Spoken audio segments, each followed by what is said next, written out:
နောက်ထပ်ဒါထမင်းမစားတဲ့ပြဿနာတစ်ခုပေါ့နော်ထမင်းမစားဘူးဟုတ်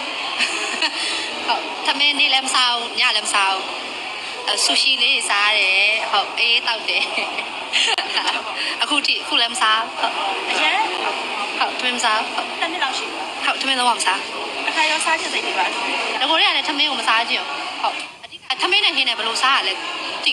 တိုင်းဆိုအဲ့လိုဟင်းလေးထမင်းလေးနဲ့တေချာလေးအဲ့လိုနယ်ဖတ်ပြီးတော့စားတတ်တယ်ကျွန်တော်တို့မြန်မာလူမျိုးတွေကပေါ့နော်ဒါနေထိုင်အာကုသိုလ်ယူတတ်ကြတဲ့အမျိုးတွေပေါ့နော်ဒီထမင်းစားတာဒီငပိစားတာပေါ့နော်ဒီလိုလူမျိုးတွေကတော့ဒါပြောမှဆိုရင်ဒါမိမိတို့ကြိုက်လို့မိမိတို့စားသုံးတာဖြစ်တယ်ပေါ့နော်ထမင်းမကြိုက်တဲ့သူငပိမကြိုက်တဲ့သူတွေလည်းဒါမြန်မာနိုင်ငံမှာအများကြီးရှိတယ်ပေါ့နော်အဲ့ဒါမှ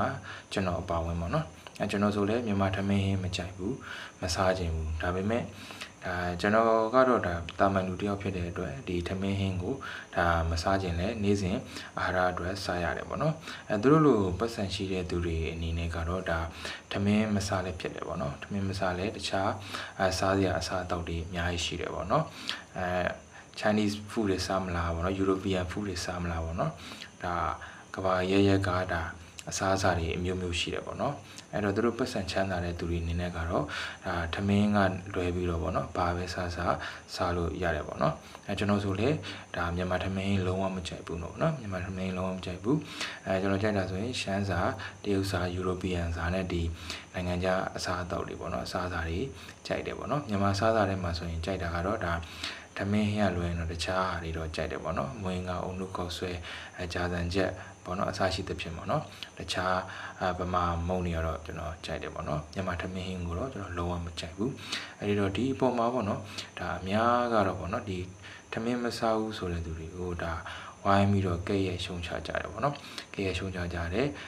ပြောဆိုပြစ်တင်ဝေဖန်ကြတယ်ပေါ့နော်ငပိအနံ့မခံနိုင်တဲ့သူတို့ငပိမကြိုက်ဘူးဆိုတဲ့သူတို့ကိုလည်းဝိုင်းပြီးတော့ပုတ်ခတ်ပြောဆိုကြတယ်ပေါ့နော်ဒီအပေါ်မှာဒီလိုမျိုးပုတ်ခတ်ပြောဆိုဝေဖန်ပြစ်တင်ဆဲဆိုချိန်မောင်းနေတဲ့သူတွေအနေနဲ့ကဒါပြောမှဆိုရင်သူများကိုဒါမပြောပဲပေါ့နော်မိမိကိုမိမိပြန်ပြီးတော့ဆင်ញင်သုံးသပ်တယ်ပေါ့နော်မိမိကဘယ်လိုလူမျိုးဘယ်လိုလူစားမျိုးဖြစ်နေလဲဆိုတာကို